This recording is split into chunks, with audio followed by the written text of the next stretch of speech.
No silêncio carregado do velório na antiga casa de família em Amarante, quando as primas Isabel e Marta viraram ostensivamente as costas a Sofia Alvereina de mãos dadas com Beatriz, o ar pareceu congelar. Aquele gesto de rejeição, no dia em que se despediam da avó Rosa, expôs o segredo que Sofia guardava há 2 anos. O seu amor por outra mulher, algo que a família tradicional do Minho nunca poderia aceitar sem ver como uma traição à honra e aos valores católicos que os uniam há gerações.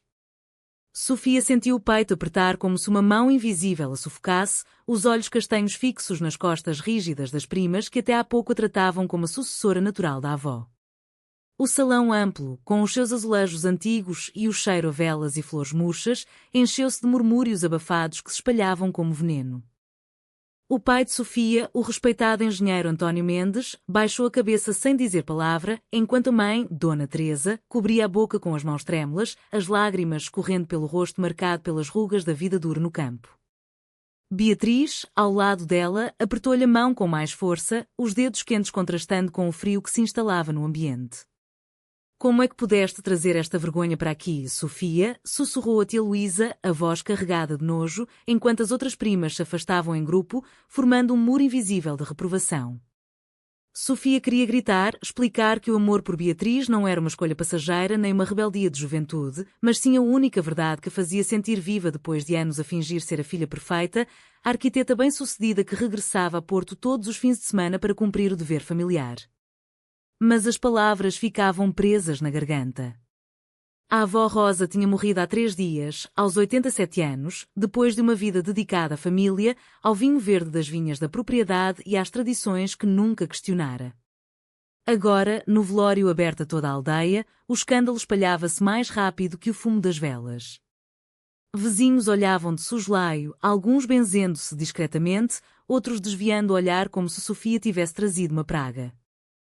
Ela recordava as noites secretas em Lisboa, onde se encontrava com Beatriz numa pequena livraria do bairro Alto, longe dos olhos da família, trocando olhares que diziam tudo sem precisar de palavras. Beatriz, professora de História numa escola secundária de Amarante, compreendia o peso da tradição porque também crescera num lar conservador, mas tinha conseguido libertar-se aos poucos, estudando em Coimbra e regressando apenas para trabalhar.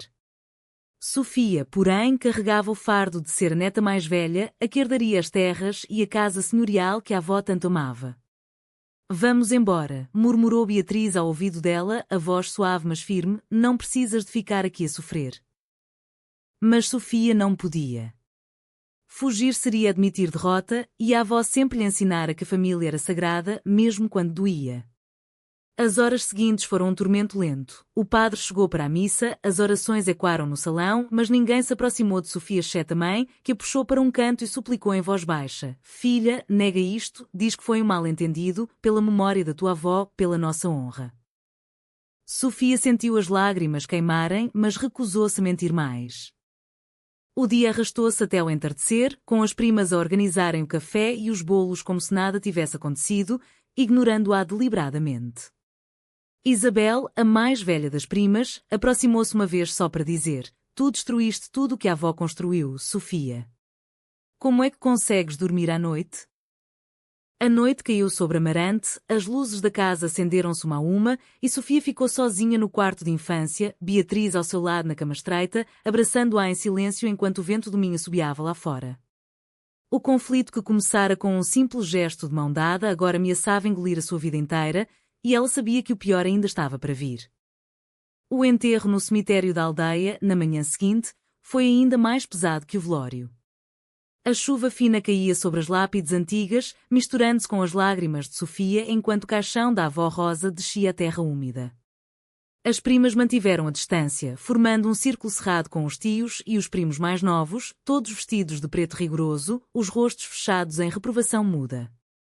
Sofia ficou um passo atrás, Beatriz ao seu lado como uma âncora silenciosa, as mãos entrelaçadas debaixo do guarda-chuva partilhado.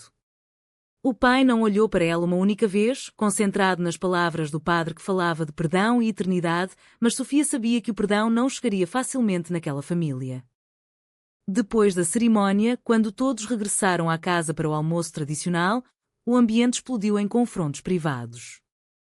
A mãe puxou Sofia para a cozinha, o cheiro a caldo verde e bacalhau a encher o ar, e implorou novamente: Pensa na tua carreira, filha. És arquiteta respeitada em Porto, mas se isto se espalha, os clientes conservadores vão fugir. E o teu pai? Ele não aguenta mais uma vergonha. Sofia sentiu o coração partir-se em pedaços ao ver o desespero nos olhos da mãe, que sempre sacrificara os seus sonhos para manter a harmonia familiar. Beatriz esperava no corredor, ouvindo tudo, e quando Sofia saiu da cozinha abraçou com força, sussurrando: Eu estou aqui, amor. Não estás sozinha? Mas a solidão era real. Os primos mais novos, que antes a admiravam, agora evitavam o seu olhar, influenciados pelas conversas sussurradas de Isabel e Marta no pátio. Ela sempre foi diferente, ouviu Marta dizer à tia, mas isto é demais. A avó deve estar a revolver-se na sepultura. Sofia recordou a adolescência em Vila Verde, as pressões para namorar rapazes da boa família, as festas da igreja onde fingia interesse em pretendentes que a mãe arranjava. O amor por Beatriz nascera devagar, numa conferência de arquitetura em Lisboa 2 anos antes, quando Beatriz acompanhava uma turma de alunos. Um café partilhado transformou-se em longas conversas sobre história e liberdade, e em poucas semanas os encontros secretos tornaram-se a única luz na vida dupla de Sofia. Agora tudo desmoronava. À tarde, o tio João, irmão da avó, aproximou-se dela no Jardim das Vinhas, o rosto vermelho de raiva contida. Tu eras a esperança desta família, Sofia. A avó contava contigo para continuar o nome. E tu trazes isto? Uma mulher? Que vergonha para nós todos. Sofia tentou explicar, falar de amor verdadeiro, de como Beatriz a completava de formas que nenhum homem poderia, mas as palavras caíam em ouvidos surdos. A noite trouxe mais isolamento. O jantar familiar decorreu sem ela à mesa principal, como se fosse invisível. Beatriz sugeriu partirem para Porto, mas Sofia recusou, presa ao dever de ficar até à leitura do testamento marcada para o dia seguinte no escritório do advogado em Braga. Deitada ao lado de Beatriz, no quarto escuro, Sofia chorou em silêncio, questionando se o preço da verdade era demasiado alto. A família que a criara agora via-a como traidora, e o medo de perder tudo, herança, laços, identidade, apertava-lhe o peito. Mas no fundo, uma voz pequena, herdada talvez da própria avó Rosa, sussurrava que viver uma mentira era pior que qualquer rejeição.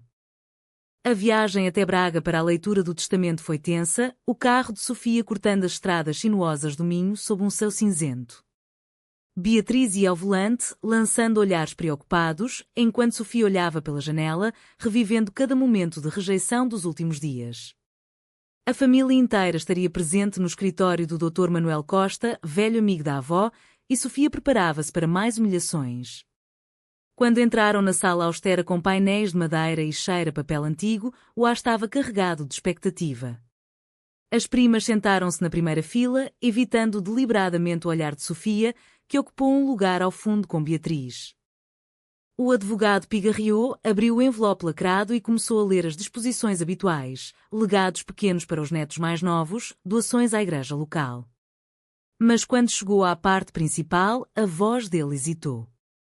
A minha neta Sofia Mendes, que sempre demonstrou coragem para ser quem é, deixa a totalidade da propriedade familiar em Amarante, incluindo a casa senhorial, as vinhas e as contas bancárias no valor aproximado de 1 milhão de euros. Faço isto porque sei que ela ousou viver a sua verdade, algo que eu própria nunca tive a força de fazer na minha juventude. O silêncio que se seguiu foi ensurdecedor. Isabel levantou-se de um salto, o rosto contorcido de fúria. Isto é um erro. A avó não podia estar no seu juízo perfeito. Marta juntou-se ao coro, acusando Sofia de manipulação, enquanto o pai de Sofia empalidecia, murmurando: Rosa, o que fizeste? A mãe cobriu o rosto com as mãos, soluçando baixinho. Sofia ficou paralisada, as palavras da avó ecoando na sua mente como uma revelação. A avó Rosa sabia. Sempre soubera. Talvez tivesse visto os olhares, as ausências inexplicáveis, ou talvez Sofia tivesse deixado escapar algo numa conversa íntima. O advogado continuou, lendo uma carta pessoal anexa. Sofia, minha querida, não deixes que o medo te prenda como me prendeu a mim. Eu amei uma mulher em segredo há 60 anos, mas escolhi o dever. Tu não cometas o mesmo erro. Vive, ama e cuida da nossa terra com o coração livre.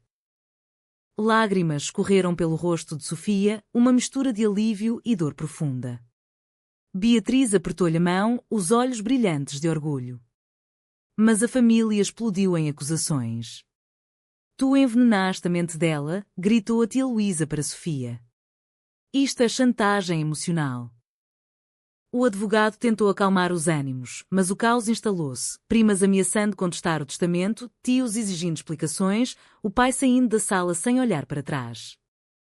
Sofia saiu dali com a cabeça a rodar, o peso da herança agora um fardo maior que qualquer rejeição anterior. Em casa, nessa noite, as discussões continuaram por telefone e mensagens, primas enviando áudios cheios de veneno, acusando-a de roubar o que era de todos. Beatriz consolava-a, lembrando que a avó escolhera a verdade acima de tudo, mas Sofia sentia-se dividida. Aceitar significava cortar laços definitivos, recusar seria trair a única pessoa que a compreendera verdadeiramente. O conflito interior crescia, uma batalha entre o amor pela família e o amor por si própria. Os dias seguintes foram um turbilhão de pressão e reflexões profundas. Em Porto, no seu estúdio de arquitetura, Sofia enfrentava olhares curiosos dos colegas que já tinham ouvido rumores através das redes sociais da aldeia. Um cliente importante, dono de uma empresa conservadora, cancelou uma reunião com uma desculpa vaga, deixando claro que o escândalo chegara à cidade. Beatriz, na escola, também sentia o peso. Pais de alunos murmuravam no portão e a diretora chamou-a para uma conversa discreta sobre imagem profissional. Sofia passava noites em claro, caminhando pelas ruas empedradas de Amarante quando regressava aos fins de semana, revivendo conversas com a avó nas vinhas, onde a velha senhora lhe contava histórias de mulheres fortes que sacrificavam tudo pela família. Uma tarde, encontrou-se com a mãe num café neutro em Braga. Dona Teresa chegou com os olhos inchados. Filha, renuncia à herança. Divide com as primas. Salva-nos da vergonha pública. O teu pai mal fala, a igreja já perguntou por nós. Sofia sentiu o coração partir-se novamente, mas recusou. Mãe, a avó queria isto por uma razão. Eu não posso mais fingir. A mãe saiu chorando, deixando Sofia sozinha com a culpa que a consumia. Beatriz propôs uma viagem curta a Lisboa para respirar, mas Sofia precisava de enfrentar. Numa reunião familiar convocada pelos tios, as traições acumularam-se. Isabel revelou ter seguido Sofia uma vez em Lisboa e tirado fotos discretas, ameaçando publicá-las se ela não abdicasse. Marta chorou, dizendo que perdera o respeito por ela e que as crianças da família não poderiam crescer com aquele exemplo. O pai, finalmente, falou: Eu criei-te para seres forte, não para destruires o nosso nome. Sofia defendeu-se com calma, explicando que o amor por Beatriz não diminuía o respeito pela família, mas as palavras caíam em vazio. No entanto, pequenas rachaduras apareciam. Um primo mais novo enviou uma mensagem privada de apoio, dizendo que admirava a coragem. A avó Rosa, através do testamento, tinha plantado uma semente de mudança. Sofia começou a questionar o seu futuro. Continuar escondida significava perder Beatriz e a paz interior, aceitar a herança significava guerra aberta. Beatriz, sempre paciente, disse-lhe numa noite chuvosa: Escolhe-te a ti, Sofia. A família verdadeira não condiciona o amor. Aquelas palavras ecoaram, preparando o terreno para a decisão que mudaria tudo. A escalada chegou ao ponto sem retorno quando os rumores se transformaram em escândalo público. Um jornal local de Braga publicou uma nota discreta sobre disputa familiar por herança em Amarante, mencionando indiretamente diferenças de estilo de vida. As primas, furiosas com a perda da herança, alimentaram o fogo nas redes sociais da aldeia, postando indiretas que toda a comunidade interpretou corretamente. Sofia perdeu 2 projetos importantes em Porto, clientes citando incompatibilidade de valores. Na escola de Beatriz, pais exigiram transferência da professora, alegando influência negativa.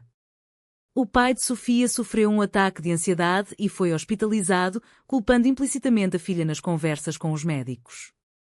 Sofia visitou-o no hospital, mas ele virou o rosto para a parede, murmurando: Tu escolheste o teu caminho, agora aguenta. A mãe, dividida, chorava ao telefone todas as noites, implorando reconciliação através de uma negação pública.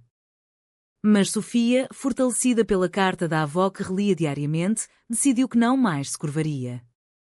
Numa reunião com o advogado, assinou os papéis aceitando a herança integral, sabendo que isso selava o divórcio familiar. As primas contestaram judicialmente, alegando incapacidade mental da avó, iniciando uma batalha legal que prometia meses de dor. Beatriz ficou ao seu lado, mudando-se temporariamente para a casa em Amarante para ajudar a gerir as vinhas, mas o isolamento pesava. Vizinhos deixavam de cumprimentá-las na rua, a igreja local recusou um convite para uma missa em memória da avó. Sofia sentia o preço, a carreira abalada, os laços de sangue rasgados, a identidade redefinida à força. No entanto, nas noites quietas na casa antiga, com Beatriz ao lado lendo um livro à luz do candeeiro, sentia uma paz nova, como se a avó Rosa estivesse presente, aprovando. A decisão irreversível fora tomada: viver abertamente, gerir a propriedade com amor, transformar a herança num símbolo de liberdade em vez de prisão. Meses depois, com o processo judicial ainda em curso mas a herança provisoriamente em seu nome, Sofia organizou uma pequena cerimónia privada nas vinhas para homenagear a avó Rosa. Apenas Beatriz, alguns amigos de confiança e o primo mais novo compareceram. O sol do Minho banhava as videiras e Sofia falou em voz alta pela primeira vez sobre o seu amor, sem medo. A avó ensinou-me que a verdade liberta, mesmo quando custa. Beatriz beijou-a suavemente diante de todos, um momento de beleza pura no meio da tempestade. A família, entretanto, mantinha a distância. A mãe enviava mensagens esporádicas, o pai permanecia em silêncio, as primas continuavam a luta legal com rancor. Sofia perdera laços, mas ganhara uma vida autêntica, expandindo o negócio das vinhas com ideias modernas de arquitetura sustentável, atraindo novos clientes que valorizavam a sua história. O preço fora alto, noites de solidão, lágrimas escondidas, a sensação de ter traído as raízes, mas o vazio interior desaparecera. Beatriz e ela planeavam um futuro juntas na casa restaurada, talvez adotando uma criança um dia. Olhando para o horizonte verde do Minho, Sofia soube que a avó sorriria. A escolha entre identidade e honra terminara com a vitória da primeira, mas à custa de uma família fragmentada. Foi a decisão certa? A verdade individual justifica a perda da família em nome da honra? Verdadeiro ou falso?